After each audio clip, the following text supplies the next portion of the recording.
So, hello guys. As you request, ito na po yung video natin kung paano po tayo mag-markot. So, this is the first one I've markot. It's been 3 weeks. So, look at that. Okay. I'll touch the soil so that I can identify if it is dry or not. So let's do the material first. So we have our soil mixed with a cow manure. So we need tali, of course. So I use cotton, use cups or use plastic cups. Of course, knife and scissors. Okay, let's do this first. So this is almost 3 feet, 4 feet. So dito natin siya imamarkot. Kasi ang ganda na ng ano niya. This is nga pala black wings. Look at that. Parang purple or red, maroon. Ganyan na yung kulay niya. Kasi parang overflow siya sa over sunrise. Like that. Ganda. Yung top niya. Yung una kasi, sa iba to nakalagay kaya na sunburn siya. Look at that. So this time, dito tayo magmamarkot para sakto lang. Okay, I'll show you first. Siyempre, we need a knife. I use small knife lang.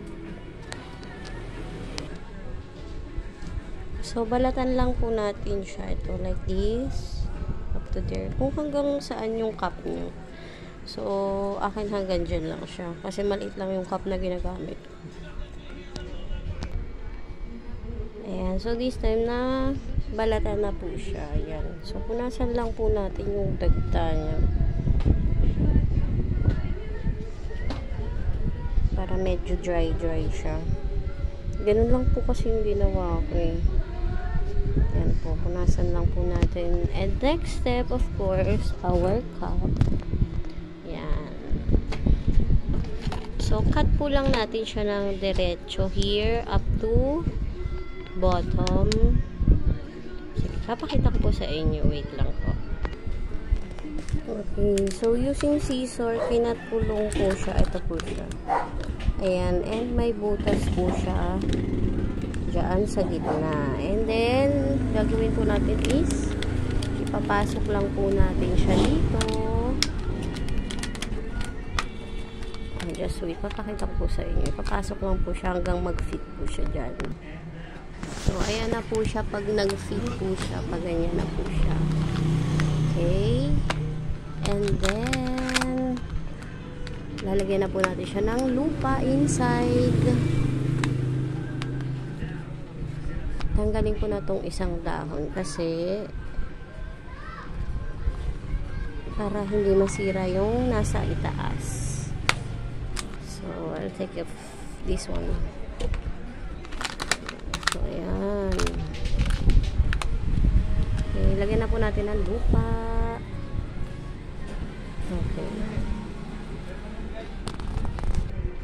Okay, I forgot pala to say na kailangan muna siyang talian bago siya lagyan ng lupa para mag-fit yung cup niya at hindi malaglag yung lupa. Yung iba kasi ginagamit is plastic and yung ginagamit yung talagang meron talagang pang markot na ano. So, hindi ko siya ginagamit kasi wala rin akong pambili. So, I'll use plastic cups.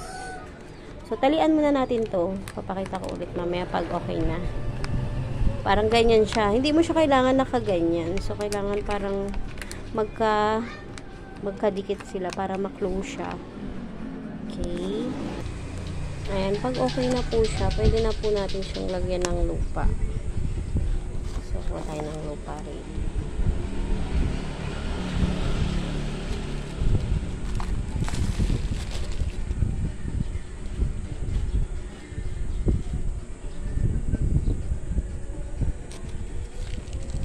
Ayan, yung buo-buo cow manure po yan.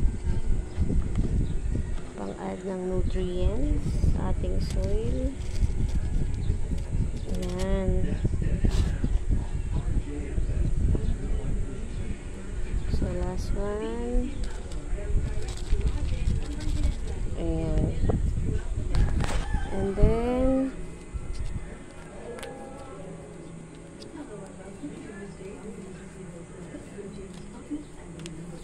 fit lang po natin siya para sakto po yung ano. Hindi naman sobrang higpit. Parang sakto lang. Add tayo ng cow manure. So, hindi naman to nakakadiri kasi mga ano lang naman yun. Mga grass lang naman. Dry. Tsaka dry na siya.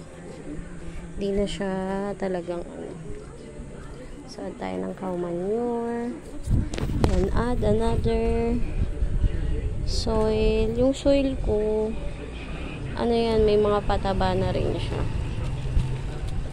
Mga pinagbulukan ng ano, mga dahon-dahon. Or pinagpalatan. Add pa tayo kasi may iwang pa. Yan. So, that's good.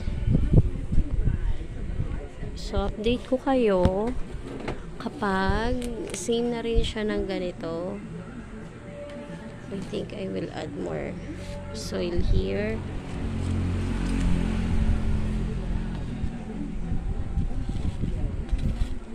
Yan. Kasi lumalabas na. Alam kong ready for cutting na siya. Kaya lang, naisip ko parang gusto ko siya i-cut. Kasi ang ganda talaga ng top niya.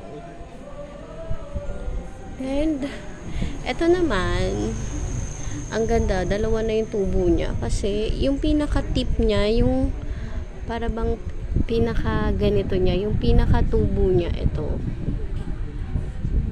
Tinanggal ko siya. So, dito siya galing. Tinanggal ko siya. And then, eto na yung shoot niya. Bali, siguro mga 2 weeks na to. Mabilis siyang tumubo kasi nasa sunlight. Full sunlight tong mga to. Bali, ayun yung ibang rubber tree kung maliliit pa. Tapos, ito pang isa, imamarkot ko na rin. By the way, this is tricolor, but it looks like bilis now. Simula nung kinurot ko siya. So, nung kinurot ka siya, ito na siya, oh. Wait. Hindi siya pantay. So, ito, yan. Ito yung pinagkurutan ko sa kanya. So, ganyan na rin siya. Nag-shoot siya ng 1 and 2. So, we have 2 shoots here. And look. Belize. Ganda, diba? Ang ganda kapag bagong dahon. Look at that lemon lime.